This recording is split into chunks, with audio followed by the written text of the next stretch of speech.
இந்தியாவிடமிருந்து வந்தே பாரத் ரயில்களை வாங்கி Chile, Canada, Malaysia உள்ளிட்ட நாடுகள் ஆர்வம் தெரிவித்துள்ளன.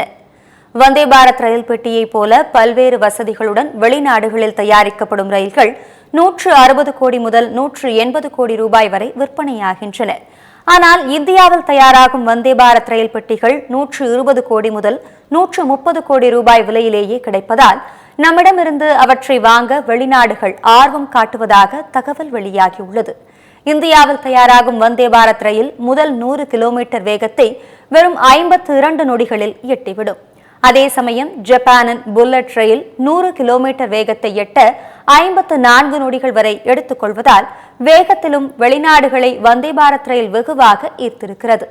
விமானம் ஏற்படுத்தும் ஒலி மாசை காட்டிலும் 100 மடங்கு குறைவாக ஒலி மாசு ஏற்படுத்துவதும் குறைவான எரிசக்தி பயன்பாடும் வந்தே பாரத் ரயிலை வெளிநாடுகள் விரும்புவதற்கு காரணம் என ரயில்வே வட்டாரங்கள் தெரிவித்தன.